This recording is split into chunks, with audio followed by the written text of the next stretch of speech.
સ્વામિનારાયણ હરે.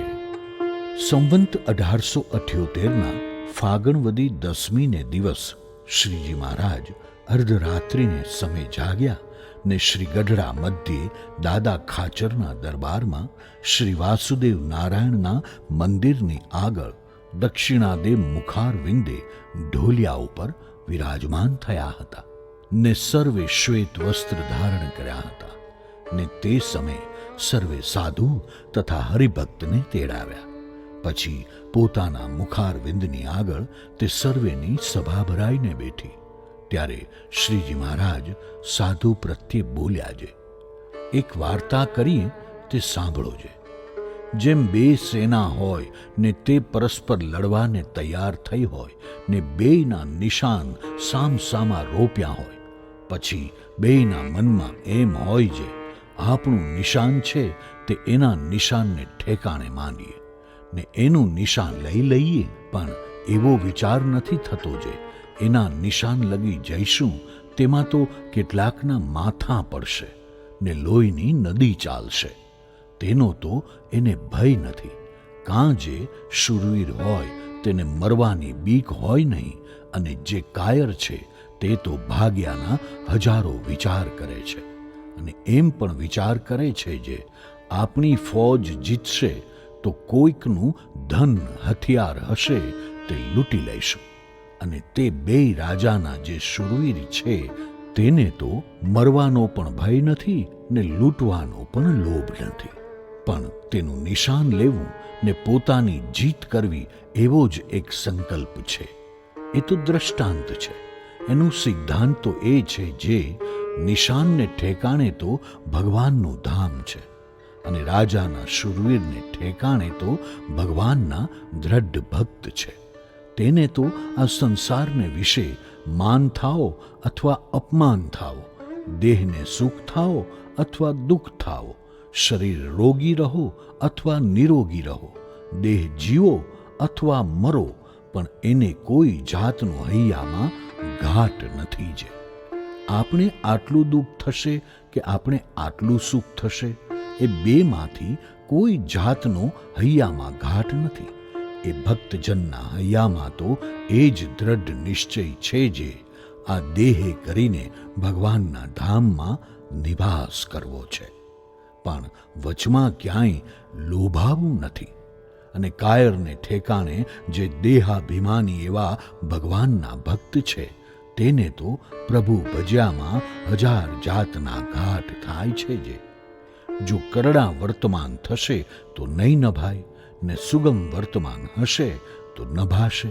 અને વળી એવો પણ વિચાર કરે જે આવો ઉપાય કરીએ તો સંસારમાં પણ સુખિયા થઈએ, અને નભાશે તો હળવા હળવા સત્સંગમાં નભીશું. એવો ભક્ત હોય તે કાયરને ઠેકાણે જાણવો, અને શૂરવીર જે ભગવાનના દ્રઢ ભક્ત હોય તેને તો પિંડ બ્રહ્માંડ સંબંધી કોઈ જાતનો ઘાટ ન થાય.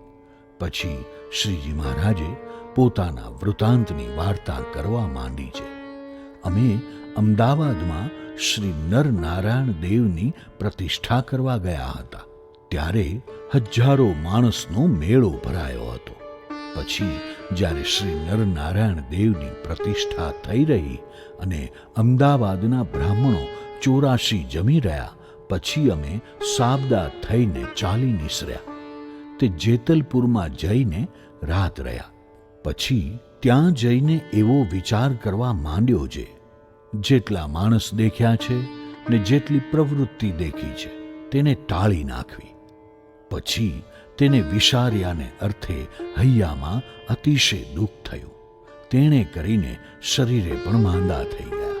પછી ત્યાં થકી ધોળકે જઈને રાત રહ્યા, અને ધોળકાના ચાલ્યા એને એ વિચારમાં ગામ કોઠને પાસે ગણેશ ધોળકાની રાણીઓમાં જઈને રાત રહ્યા. તે વિચાર એવો કરવા માંડ્યો જે દેહની સ્મૃતિ ન રહી. પછી વિચારતા વિચારતા સર્વે પ્રવૃત્તિને વિસારી મેલી. ને જેવા અમે કાંકરીએ તળાવ ઉતર્યા નહોતા ને મેળો પણ ભરાયો ન હતો, ને ત્યારે કોઈ જાતનો ઘાટ ન હતો, તેવી રીતે સર્વે ઘાટ ટાળી નાખ્યા. અને જ્યારે લૌકિક ઘાટ મટી ગયા ત્યારે અંતરદ્રષ્ટિ રહેવા માંડી. પછી અલૌકિક આશ્ચર્ય દેખાવા માંડ્યા અને દેવતા સંબંધી જે ભોગ છે તે દેખાવા માંડ્યા ને અનંત પ્રકારના વિમાન ને અનંત પ્રકારની અપ્સરા ને અનંત પ્રકારના વસ્ત્ર, અનંત પ્રકારના અલંકાર તે જેમ અહીં મૃત્યુલોકને વિશે છે તેમ જ ત્યાં દેખાવા લાગ્યા. પણ અમારા અંતરમાં તો એક ભગવાન શ્રી નર નારાયણ વિના બીજું કાંઈ ગમ્યું નહીં ને જેમ અહીંના પંચ વિષય તે અમને તુચ્છ ભાસ્યા ને તેમાં અમારું મન લોભાયું નહીં. તેમજ દેવલોક બ્રહ્મલોક પર્યંત અમારું મન ક્યાંય લોભાયું નહીં. તેને દેખીને દેવતા સર્વે અમારા વખાણ કરવા માંડ્યા છે. તમે ભગવાન શ્રી નર નારાયણના એકાંતિક ભક્ત ખરા. કેમ જે તમારું મન ભગવાનને મૂકીને ક્યાંય લોભાતું નથી. પછી તેમના વચન સાંભળીને અમારે હૈયાને વિશે સુધી હિંમત આવી. પછી અમે મનને કહ્યું છે, તારું જેવું રૂપ છે તેવું હું જાણું છું. જો ભગવાન વિના બીજા પદાર્થનો ઘાટ કર્યો તો તારા ભૂકા કરી નાખીશ. તેમજ બુદ્ધિને કહ્યું છે, ભગવાન વિના બીજો નિશ્ચય કર્યો તો તારી વાત છે. તેમજ ચિત્તને કહ્યું છે, ભગવાન વિના બીજું ચિંતવન કર્યું તો તારા પણ ભૂક્કા કરી નાખીશ. તેમજ અહંકારને કહ્યું છે, ભગવાનના દાસત્વપણા વિના બીજું અભિમાન ધર્યું તો તારો નાશ કરી નાખીશ. પછી તો અમારે જેમ આ લોકના પદાર્થની અત્યંત વિસ્મૃતિ થઈ હતી તેમજ દેવલોક બ્રહ્મલોકના પદાર્થની પણ અત્યંત વિસ્મૃતિ થઈ ગઈ. અને જ્યારે એ સર્વે સંકલ્પ ટળી ગયા ત્યારે સંકલ્પનો મંદવાડ હતો તે પણ ટળી ગયો. એવી રીતે ભગવાનનો ભક્ત હોય તેને વર્તવું. એમ શ્રીજી મહારાજે પોતાનું વૃતાંત ભક્તજનના કલ્યાણને અર્થે કહ્યું ને પોતે તો સાક્ષાત શ્રી કૃષ્ણ પુરુષોત્તમ નારાયણ છે. પછી શ્રીજી મહારાજ બોલ્યા છે, વાસુદેવ મહાત્મ્યને વિશે એકાંતિક ભક્તના ધર્મ કયા છે. જે એકાંતિક ભક્ત હોય તે પોતાનું રૂપ દેહ માને નહીં ને પોતાને ચૈતન્ય રૂપ માને અને સ્વધર્મ જ્ઞાન ને વૈરાગ્ય તેને સહિત ભગવાનની ભક્તિ કરે ને એક ભગવાન વિના બીજા કોઈ પદાર્થની વાસના રાખે નહીં. અને એ જ્યારે એ ભગવાનને ભજીને આવી રીતનો સાધુ થયો ત્યારે સાધુ થકી કોઈ બીજી મોટી પદવી નથી. જેમ રાજા હોય ને તેની રાણી હોય, તે જેટલામાં રાજાનું રાજ્ય છે તેટલામાં રાણીનું રાજ્ય પણ કહેવાય. અને જેવો રાજાનો હુકમ ચાલે તેવો જ રાણીનો પણ હુકમ ચાલે. તેમ ભગવાનનો જેવો પ્રતાપ છે તેવો જ એ સાધુનો પણ પ્રતાપ છે. માટે તુચ્છ એવા જે સંસારના સુખ તે સાધુને ઈચ્છવા નહીં.